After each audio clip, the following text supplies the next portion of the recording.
기도하옵나이다. 아멘. 오늘 출애굽기 2장 1절에서 3절에 있는 말씀, 고난 중에 태어난 모세, 고난 중에 태어난 모세라는 제목으로 회복예배, 수요 회복예배 메시지 전하겠습니다. 이 세상에 쉬운 일이 없지만 어려운 일 중에 하나가 바로 자녀를 바르게 양육하는 일일 것입니다. 모든 부모가 고백하는 대로 사실 자녀는 내 마음대로 자라주지 않죠. 자녀가 이렇게 자랐으면 좋겠다 하고 자녀에 대한 기대를 갖지만 저도 부모님의 기대에 부응하지 못한 부분들이 많이 있었던 것을 기억하면서 참 우리가 자녀가 부모님의 뜻대로 이렇게 자라준다는 것은 참 어려운 일 중에 하나인 거죠. 부모는 내 자녀가 안전한 환경 속에서 건강하고 바르게 자라기를 바라고, 또 그러면서도 학교에 가서는 공부도 잘하고 또 다른 친구들에게 무시당하지 않고 그리고 뛰어난 사람으로 그렇게 살았으면 하는 바람과 기대를 다 갖는 것 아니겠습니까? 이렇게 자녀들이 이러한 부모님의 마음대로 자라나 주면 이보다 더 좋은 것이 어디 있겠습니까? 하지만 이렇게 자라는 자녀는 거의 없다고 보아야 할 것이죠. 설령 이렇게 부모의 마음에 꼭 들게 자란다고 하더라도 그게 정말 좋은 것인가? 라는 질문을 또 던져봐야 하는 것 아니겠습니까? 왜냐하면 우리가 기대하고 바라는 것은 부모의 기준이고 삶은 자녀의 삶이기 때문에 착하게 자라고 어디 가서든지 인정받고 무시당하지 않고 세상에서 사람들 앞에서 그렇게 살아가지만 실제적으로 자기 자신의 이 정체성, 스스로의 정체성을 바르게 세워야 이제 복된 삶을 살아내는 것 아니겠습니까? 누구든지 그렇지만 어느 순간 자녀가 자기 스스로의 정체성을 확립하고 자기주체적인 삶을 살아야만 복된 삶을 살아가게 되는 거죠. 그러니까 부모님이 짜놓은 플랜대로 잘 살아서 부모님 눈에는 좋을지 모르지만 도대체 내 인생은 어디에 있는 거냐, 내가 도대체 누구를 위해 사는 거냐, 내가 부모님 마음에 들고 내 뜻과는 또 내가 이 땅에 존재하면서 이루어야 하는 그 일들과는 무관하게 살아간다고 한다면 또 그것은 그 자녀에게 불행 중에 불행으로 나타나게 되는 것 아니겠습니까? 그래서 우리가 종종 보게 되면 말 잘 듣고 잘 자란 자녀인 것 같지만 자라고 나서 어려움도 당하고 문제도 겪는 일들이 종종 있게 되는 것이죠. 자기주체적으로 살지 못하게 되면 부모님에게는 착한 자녀일지 모르지만 늘 의존적으로 될 수 있고, 그러면서 세상에서 살아가면서 누려야 될 그 성취감을 누리지 못할 경우들이 있습니다. 세상에 나가서 이리저리 부딪혀 보면서 자기의 뜻을 정하고, 물론 하나님 앞에서 뜻을 정하면 제일 좋지만 이렇게 살아야 되겠다 결단하고 그 길을 찾아가면서 자기 성취감을 누려야 되는데 부모님의 기쁨과 부모님의 마음에만 들 뿐 내가 누려야 되는 그 기쁨과 만족을 누리지 못하게 되면 그 또한 불행한 일이라고 할 수 있게 되는 것이죠. 그래서 성경은 우리에게 말씀하시면서 때가 되면 남자는 그 부모를 떠나서 아내와 합하여라고 그렇게 말씀하시면서 내 품의 자녀가 아니라 스스로 독립적으로 생각하고 그렇게 살아가야 될 것에 대해서 미리 말씀하시는 거죠. 그래서 어느 때가 되면 부모의 가장 중요한 목표 중에 하나는 어느 때가 되면은 이제 자기 삶을 찾아서 떠나가도록, 부모를 떠나가도록, 일정 기간 동안은 내 품 안에 있어야 되고 내 보호를 받아야 되지만 일정 시간이 지나고 나면 부모를 떠나서 부모가 가르쳐 주었던 그런 모든 것을 기반 삼아서 자기의 삶을 살아가도록 하는 것이 자녀가 건강하게 살아가는 그런 삶의 모습인 것이죠. 그렇게 할 때 자기 자녀들이 스스로 행복감을 누릴 수 있게 되는 것이고, 자녀가 행복해야 결국에서는 부모도 행복하게 되는 것 아니겠습니까? 자녀가 늘 불행하다고 그러고만 있으면 부모의 입장에서도 참 마음이 어렵고 곤란할 수밖에 없는 거죠. 그러나 자녀가 어떤 일이든 성취감을 가지고 행복하다고 얘기하고 또 자기의 삶의 자리에서 선한 영향력을 나타낸다면 또 부모는 그것으로 얼마나 또 감사한 이유가 되겠습니까?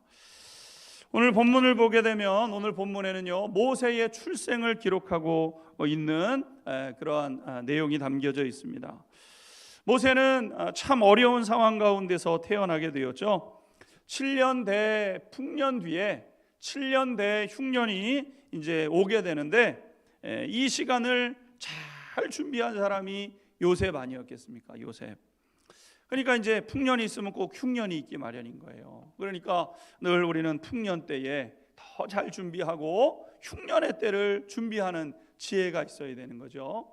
우리는 평안할 때도 있지만은요, 굉장히 마음고생을 하는 때가 오기 마련인 것이죠. 사실 지혜로운 사람은 풍요롭고 풍년일 때를 잘 준비하게. 그러니까 오늘 누리는 것이 다 좋지만 이 좋은 게 영원한 것이 아니지 않습니까? 세상을 살아갈 때는 이 부흥의 시대가 있지만 또 그렇지 않은 시대가 항상 있기 마련인 거죠. 그러니까 이 요셉은 하나님으로부터 이 바로가 꿈을 꾼 꿈을 하나님의 꿈으로 탁 자기가 받고, 어렸을 때 자기가 꿈을 꾼 것을 내 꿈으로 받았던 것처럼 하나님께서 이렇게 일을 하시겠구나 바로에게 얘기하고 그것을 이제 준비하게 되었던 것이죠. 그래서 요셉의 공로로 말미암아 애굽은 강대한 나라가 되었습니다. 그런데 이렇게 요셉을 통해서 애굽이 강대한 나라가 되었었지만 요셉이 죽은 후에 한 세대가 지나고 두 세대가 지나고 세대를 거듭하면서 점점 더 이 이스라엘 백성들을 향한 호의는 사라지기 시작하게 된 것이죠. 그는 저 위선조 때 요셉이 그런 것이고, 지금 막 400년 이렇게 지금 지나가는 동안에 400년 전에 요셉이 했던 것까지 기억하면서 그렇게 그 대우하고 또 그렇게 위해 줄 수 있는 지도층은 이제 없게 되었던 것이죠. 그 오히려 이스라엘 백성들이 번성하는 것을 보면서 이거 좀 위험할 수도 있겠다, 이런 그 경계심이 있게 되었던 것입니다. 실제로 이스라엘 백성들은 애굽에서 살아가면서 신앙 정체성을 지키게 되는데 이로 인해서 애굽 사람들과 쉽게 융화되지 않았습니다. 이스라엘 백성들의 생각은 항상 우리는 약속의 땅으로 돌아갈 것이고 그 땅에서 복된 삶을 살아야 돼. 이게 늘 이스라엘 백성들의 마음 가운데 있었던 거죠. 그래서 애굽에서 살기는 살지만 애굽의 문화와 애굽 사람들과 교류하고 애굽 사람들식으로 살아가지 않고 자기 신앙 정체성을 지키면서 자기들만의 삶을 살아가고 있었던 거죠. 고센이라는 그 지역에서 그렇게 살아왔던 것이죠. 애굽 땅은 이스라엘 백성들에게 있어서 영원히 살아갈 장소가 아니고 진짜 복을 누리는 장소도 아니고, 우리가 진짜 누리게 되는 복은 저 가나안 땅, 우리 믿음의 조상 아브라함에게, 이삭에게, 야곱에게 하셨던 하나님의 그 약속이 이루어지는 그 땅으로 가야 된다는 그 열망과 기대가 항상 이스라엘 백성들에게 있었던 것입니다. 이 사실을 애굽 지도층도 알고 있었고 또 이스라엘도 알고 있었기 때문에 이제 이스라엘 지도층에서는 한 가지 우려가 생겨나게 되었던 것이죠. 혹시라도 행여라도 왜 다른 나라에서 애굽에 쳐들어와서 전쟁이 일어나게 되면 과연 이스라엘 백성들이 애굽 편에 서 가지고 도와줄 건가? 융화되지 않고 있으니까요. 지금은 이스라엘 백성들을 다스리는 위치에 있지만 전쟁 상황이 되게 되면 새로운 국면이 되는 것 아니겠습니까? 그러니까 아무리 생각을 해도 이스라엘 백성들이 지금 저 상태로 계속 살아간다고 한다면 오히려 애굽의 위험이 될 수도 있겠다, 위협이 될 수도 있겠다, 이렇게 이제 여겨지게 된 겁니다. 그리고 이러한 불신이 점점 깊어지면서도 이스라엘 백성들의 숫자는 계속 늘어나는 겁니다. 늘어나면 안 되는데 좀 믿을만하지 못한데, 근데 점점 사람들의 숫자는 늘어나고 70명으로 왔는데 400년 지나고 난 지금에는요 헤아릴 수 없을 만큼의 많은 사람들이 이제 되게 된 것이죠. 결국 애굽의 지도층들은 이스라엘의 인구수를 인위적으로라도 조절을 해서 그것을 제재하고 제한해야 된다, 이런 의견들이 강해지게 되었고, 그 결과 전쟁이 가능한 남자아이들은 이제 다 죽이고 여자아이들만 살리도록 이제 그렇게 하게 되었다는 것입니다. 모세는 이런 시절에 태어나게 되었다는 거예요. 사실 굉장히 암울한 시대에 모세가 태어난 것이죠. 모세는 그런 시절에 태어났는데, 모세의 부모의 입장에서 모세의 출생을 가만히 생각해 보면은 이러하다고 할 수 있습니다. 모세의 부모는 아므람과 요게벳이라는 레위 지파의 그런 그 사람들이었는데, 이 두 사람이 하나님의 섭리 가운데 만나서 이제 결혼을 했죠. 우리가 아는 것처럼 애굽에서의 이 생활은 고된 생활이었습니다. 점점 늘어나니까 노역을 많이 주게 되고, 또 이제 나중에는 안 되니까 이제 남자아이들을 죽이라고 명령을 하게 되었는데, 여하튼 이 아므람과 요게벳이 이런 그 절박한 상황 속에서 만나서 이제 자녀들을 낳고 그래도 행복한 삶을 이제 살아가고 있었던 것 아니겠습니까? 그런데 어느 날 국가 정책으로 이제부터 출산하는 아이 중에서 남자아이는 나일강에다 갖다 버려라, 이러한 그 정책이 이제 통과된 거예요, 힘으로. 그러니까 유대인들은 너희들 지금부터 낳는 아이들 중에서 딸이면 살려두고, 전쟁에 참여할 힘이 안 되니까요. 남자들은 전쟁이 가능한데, 전쟁이 벌어지게 되면은 우리가 착취하고 우리가 눌렀으니까 반감을 가지고 애굽에 저항을 할 수 있으니까 남자아이들은 다 나일강에다 갖다 버리라고 그렇게 이제 명령을 내리죠. 그리고 이 명령을 지키지 않으면 그 부모도 불이익을, 큰 어려움을 당할 수 있음을 그렇게 이제 이야기하게 된 겁니다. 그런데 어느 날 갑자기 아므람과 요게벳 사이에서 셋째가 이제 들어서게 된 거죠. 아이가 생기게 된 겁니다. 여러분 가만히 생각해 보십시오. 이제 올해부터는 아기가 태어나면 남자아이들은 다 갖다 버려요. 저기 뭐 우리 안양천 뭐 이런 데 갖다 버려야 된다, 이렇게 생각을 한번 해보십시오. 근데 배는 불러오기 시작하는 거예요. 여러분, 근심이 안 될 수가 없는 것 아니겠습니까? 지금 잉태를 해서 아기는 정말 뱃속에서 점점 자라는데, 산부인과 가가지고 아들인지 딸인지 알 방법도 없는 그런 시대에 배는 점점 불러오고 아이가 곧 태어납니다. 딸이어야 데리고 사는데 이거 아들이면 나일강에다 갖다 버려야 되는 상황 아니겠습니까? 그러니까 아므람도 그렇고 요게벳도 그렇고 큰 근심 가운데 빠지게 되었던 것이죠. 딸이어야 되는데 제발 딸이 태어나야 되는데, 아마 이 부부가 아마 그렇게 생각을 했을 겁니다. 그 근심 걱정은 이루 다 말로 할 수 없었겠죠. 그리고 시간은 그렇게 무심하게 흘러가서 출산이 임박하게 된 것 아니겠습니까?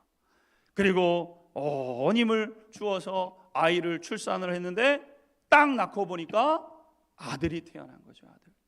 그렇게 딸이 태어나기를 바랐을 텐데, 그래도 딸이면 그래도 데리고 살아가면서 같이 살아갈 수 있는데, 그렇게 10달 동안 품 안에 품고, 그리고 고통 가운데 아이를 낳자마자 바로 나일강에다 갖다 버려야 되는 이런 상황 가운데 있게 된 겁니다. 오늘 첫 번째, 자녀 양육은 애당초 나의 계획과 바램과는 전혀 다르게 시작된다는 것을 우리는 성경을 통해서 발견하게 됩니다. 자녀 교육의 바른 시작은 어디에 있냐면은, 자녀 교육은 내 마음대로 되지 않는다, 이거를 늘 이해하고 늘 그 밑에 깔고 우리가 자녀 교육을 이제 해야 된다는 것이죠. 사실 믿음의 조상들도 보면은요, 아브라함이 이삭을 낳고 이삭이 야곱을 낳고 야곱이 그 다음에 12아들을 낳지만, 이 아브라함도 그렇고 이삭은 사실 누구를 더 편애했냐면은 에서를 더 편애하지 않았습니까? 에서가 잘 되기를 바랬어요. 근데 에서는 잘 되지 않았어요. 그러니까 내 마음대로 되지 않는 거죠. 또 야곱의 12아들이 있었는데 12아들이 정말 잘 자랐으면 좋겠는데 문제투성이들이 막 벌어져 가지고 야곱이 130년 인생길 되돌아보면서 내 나이가 130인데 내 인생 되돌아보니까 아주 그냥 괴로움과 슬픔뿐이 없다고 그렇게 고백을 하는 야곱의 고백도 듣게 되죠. 막 칼부림이 나고 서모랑 그런 어떤 음란한 짓들이 집안에서 벌어지게 되고, 이 가지 많은 나무에 바람 잘 날 없다고 정말 계속해서 문제들이 벌어지는 그런 상황 가운데 있게 된 거죠. 그러니까 자녀는 사실 내 마음대로 커주지 않는다, 내 뜻대로 커주지 않는다. 이게 우리가 인정하고 시작해야 되는 것 아니겠습니까? 어떤 분은 아들을 그렇게 바라는데 딸이 태어나는 그런 분들이 있어요. 또 반대로 딸을 그렇게 바랬는데 아들이 태어나고, 그래서 그날부터 미움을 받는, 아니 태어났는데 그냥 딸이 태어난 거예요. 근데 그렇게 미워하는 거예요. 왜? 아들을 낳으려고 그렇게 했는데 딸을 낳아가지고. 옛날에 그런 일 많지 않았습니까? 요즘은 반대가 돼가지고 딸을 그렇게 낳고 싶은데 아들이 태어나가지고 그냥 위아래로 째려보고, 저런 걸 내가 낳고 미역국을 먹었다고 막 이러시면서 이렇게 어려워하시는 분들이 있어요. 여러분, 자녀는 내 배 아파서 내가 낳은 것 같지만 내 뜻과 내 바람과는 상관이 없을 때가 얼마나 많습니까?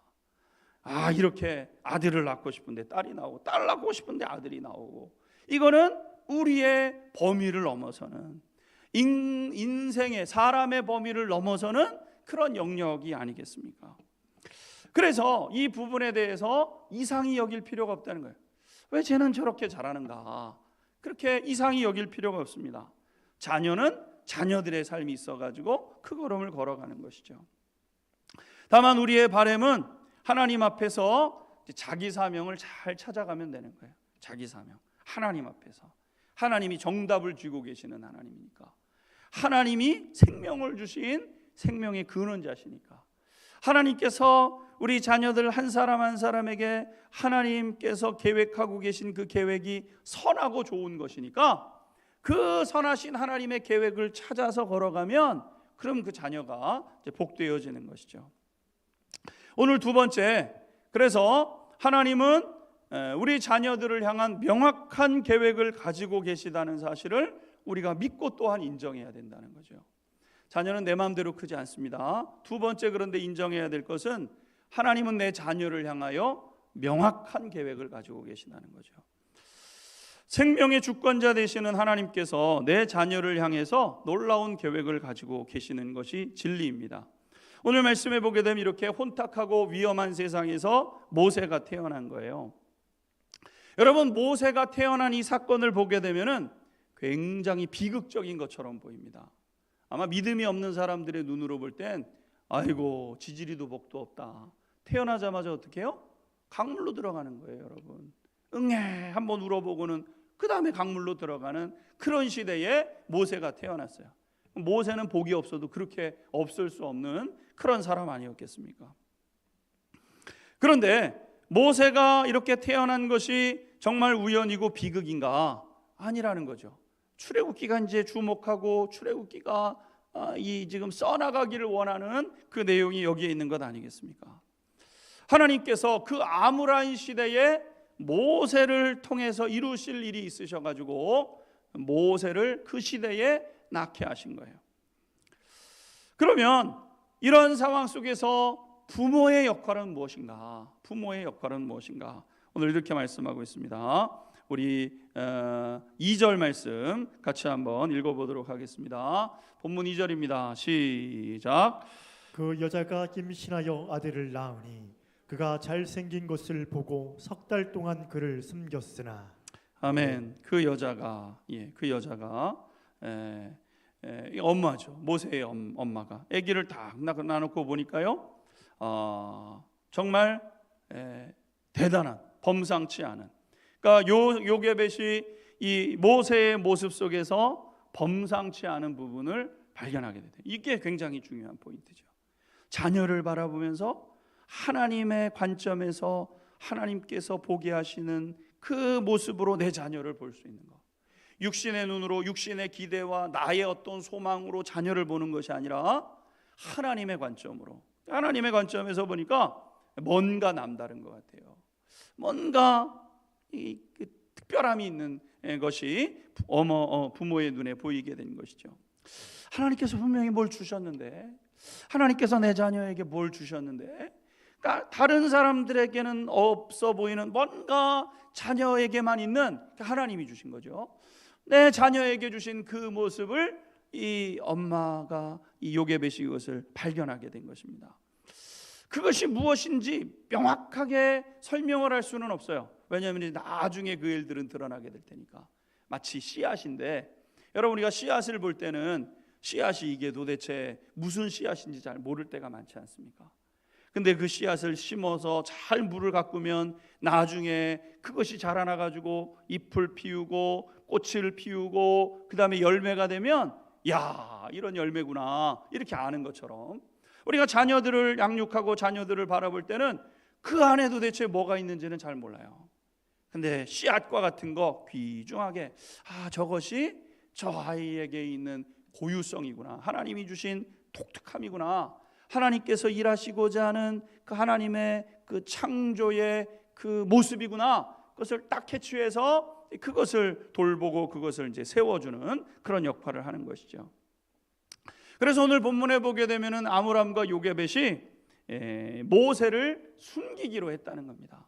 숨기기로 했다는 거예요. 이것은 생명을 건 돌봄이었던 것이죠. 오늘 세 번째 우리가 배워야 되는, 우리 본문을 통해서 우리가 깨닫게 되는 사실은 무엇이냐면은, 부모는 믿음을 가지고 자녀들을 지켜주고 보호해 주어야 하며 때로는 위험을 감수하는 사람이 되어야 된다라는 것을 성경은 우리에게 말씀하고 있습니다. 부모는 자녀를 보호해 주는 역할을 하는 것이 부모의 귀중한 역할이라는 거죠.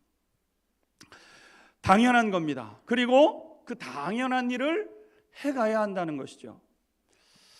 그것은 나의 영역을 위해서 그런 것이 아니라 하나님께서 내 자녀를 사용하실 수 있도록 그때까지 내가 보호막이 되어주고 가림막이 되어줘야 되는 거죠. 그러니까 씨앗이 땅에 딱 심겨지게 되면 그냥 자라는 게 아니지 않습니까? 잡초는 그냥 자라나요. 그러나 열매 맺고 귀한 것들은 그것을 심고 물을 주고 가꾸고 때로는 보호막으로 해주고, 옛날에 그 호박 같은 것들 키울 때는 이렇게 비닐하우스도 막 만들어 주잖아요. 얼어 죽지 않도록. 그러니까 자녀들이 자라나는 그동안 정말 부모들은 가림막이 되어주고 보호막이 되어주고 정말 온 힘을 다해서 어떤 때는 생명까지 바쳐가면서 자녀들을 보호하고 돌볼 필요가 있다는 것이죠. 우리는 자녀에 대해서 큰 기대를 가지고 그래 자녀를 키워요. 학원도 보내고 뭐 한다 그러면 막 대주고, 사업한다 그러면 한번 해보라고 막 하다가 또 어느 때가 되면은 천덕꾸러기 취급을 하는 그런 경우도 있어요. 그러면서 아이를 탓하거나 무시하고 미워하는 그런 때가 있다는 것이죠. 여러분, 아므람과 요게벳이 생각할 때 아마 딸이었으면 얼마나 좋았겠어요. 지금 이런 근심 걱정할 이유가 없어요. 숨기면서도 조마조마할 이유가 없어요. 왜? 딸은 그냥 키울 수 있으니까. 근데 아들은요, 나일강에다 갖다 버려야 돼요. 근데 나일강에다 갖다 버리자니 보니까 뭔가 있는 것 같고, 이걸 숨기기로 결정을 했는데 크면 클수록 울음소리가 커지고 바깥으로 삐져나가고, 아기를 낳나 보다, 집에 들어가 보자, 어느 때 애굽 군인들이 들어와 가지고 아이를 빼앗아 갈 뿐만 아니라 지금 아므람과 요게벳에게도 큰 피해를 끼칠 수 있는 그런 상황이 된 것 아니겠습니까? 그러니 여러분, 딸 낳았으면 걱정할 필요도 없고 염려할 필요도 없고 숨죽이며 아이를 낳을 필요도 없었을 텐데, 지금 아므람과 요게벳은 굉장히 고민과 그 어쩔 줄 모르는 상황 속에 있게 된 것 아니겠습니까? 그런데 여기에 하나님의 뜻이 있다는 거예요. 하나님의 뜻. 사랑하는 성도 여러분, 기억하셔야 되는 것 중에 하나가, 우리는 불만족과 안타까움 속에서 자녀들을 양육하고 있는지 모르겠어요. 자녀들을 보면서 만족스러운 부분들도 있지만 자녀를 향해서 불만족스러운 부분들도 있을 수 있겠습니다. 하지만 여러분, 무엇보다 힘껏 자녀들을 보호해주고 축복하는 것이 부모의 사명이라는 거예요. 부모의 사명. 위험을 감수하면서 보호하면서 그렇게 자녀들을 돌보는 것이죠. 사랑하는 성도 여러분, 최선을 다하지 않거나 자녀를 포기하는 그런 일들이 있지 않게 되기를 주님의 이름으로 축원합니다. 특별히 어렸을 때 어린 자녀들 너무 다그치지 마세요. 애들을 키워가면서 축복해야 됩니다. 보호해 줘야 되죠. 어쩌면 우리의 온 힘을 다해서 바쁜 시간을 내서 아이를 돌보고 그와 함께 위험을 헤쳐나가는 그런 이제 부모가 되어야 되는 것이죠. 이것이 믿음의 부모가 가져야 될 그런 그 마음인 것이죠. 우리가 기억해야 되는 것은 내 자녀는 하나님께서 내게 잠깐 맡겨주신 보석과 같은 선물 아니겠습니까? 잠깐 있는 거예요. 내 품에 잠깐 있다가 하나님의 뜻을 찾아서 세상으로 나가는 거죠. 하나님이 보내시는 장소로 나아가게 되는 것 아니겠습니까? 자녀를 너무너무 사랑하지만 내 사랑보다 더 큰 사랑이 하나님의 사랑이라는 거예요. 내가 내 자녀를 너무너무 사랑하지만 내가 사랑하는 것보다 하나님 아버지께서 내 자녀를 더 사랑하신다. 할렐루야. 나보다 하나님께서 내 자녀를 더 사랑하세요. 우리가 앞으로도 이 모세의 삶과 이 부분을 공부해 가겠지만 하나님의 역사 아니겠습니까? 하나님은 나보다 더 큰 사랑으로 붙잡고 계시고 더 복되게 도우실 거예요.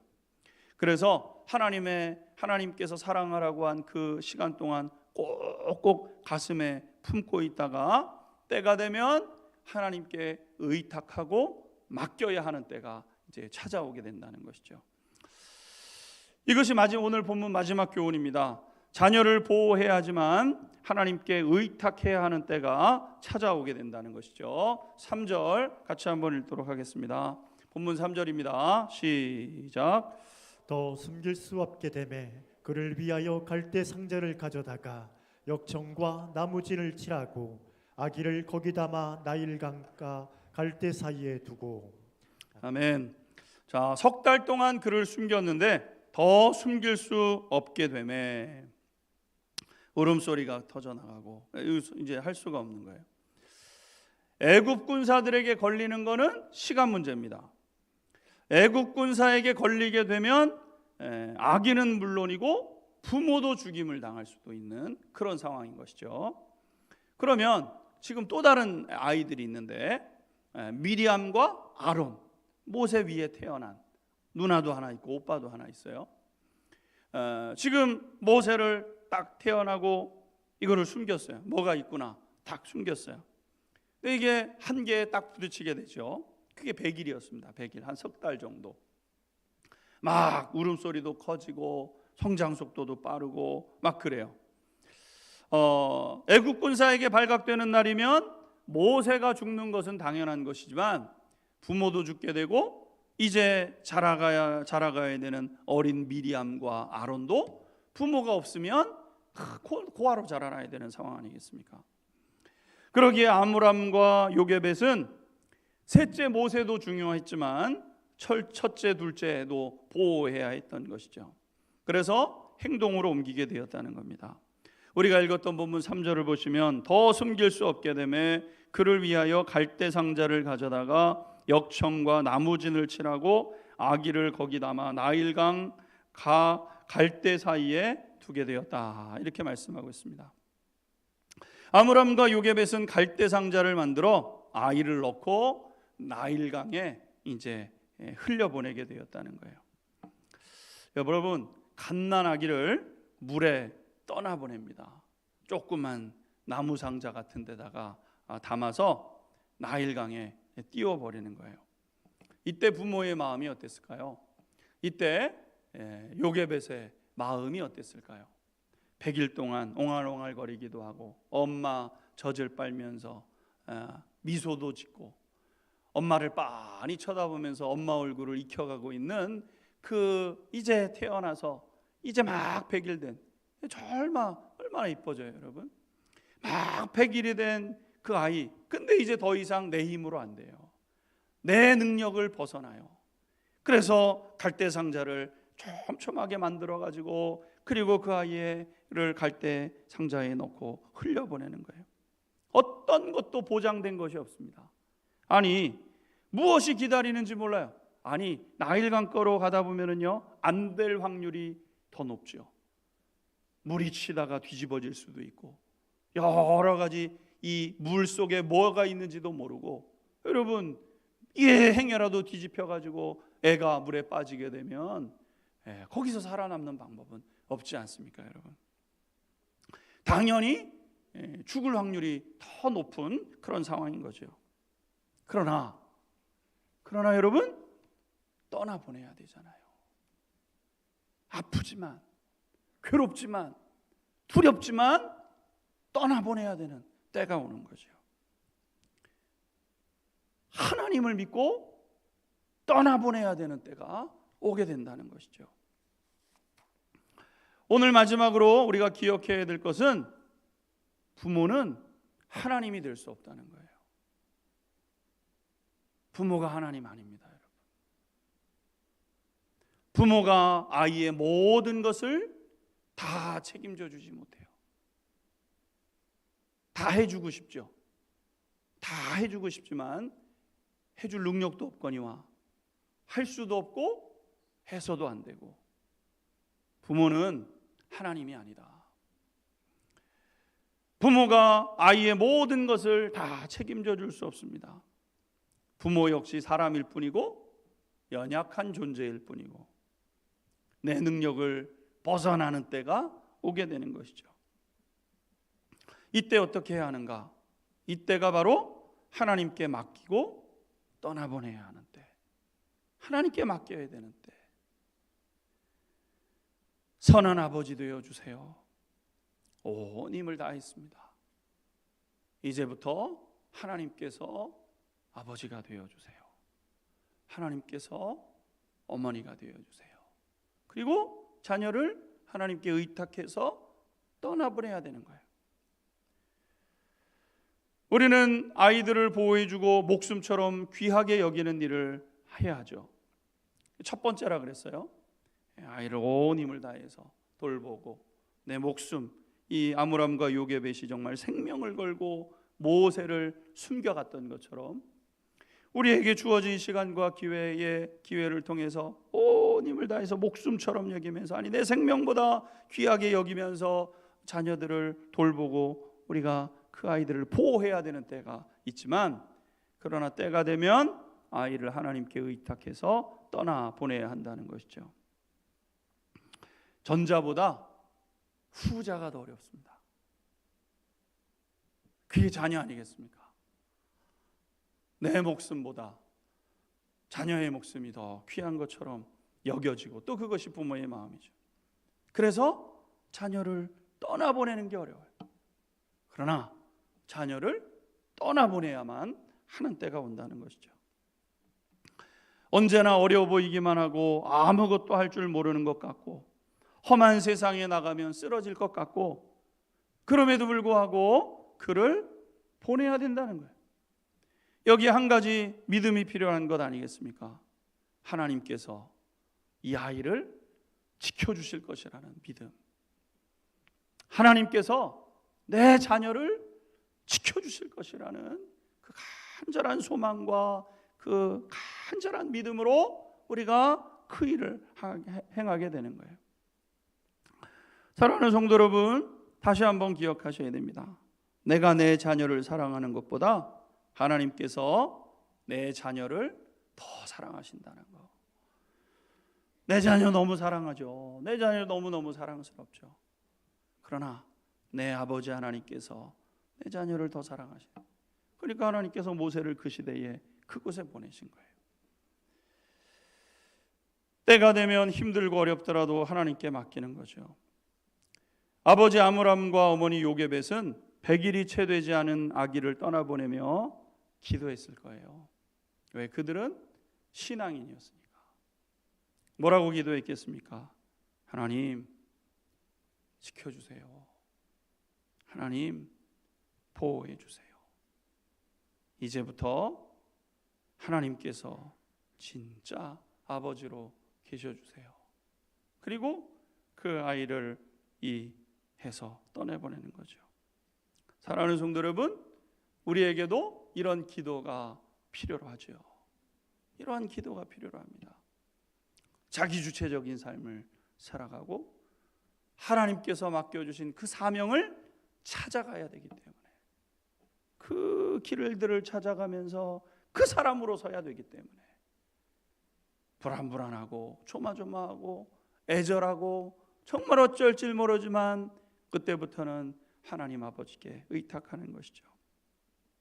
내 손보다 크신 하나님의 손에 의탁하고 내 마음보다 더 넓으신 하나님의 마음에 내 자녀를 의탁하고 내 계획과 내 뜻보다 더 크신 하나님의 뜻과 계획에 아이를 의탁하면서 믿음의 여정을 걷는 것입니다. 오늘 밤에는요, 동영상 하나를 보고 예배를 마치려고 합니다. 우리가 오늘 배웠던 이 내용을 이렇게 찬양으로 만든 노래가 있어요. 그래서 우리 성도님들과 함께 이 찬양을 보고 기도하고 마치도록 하겠습니다.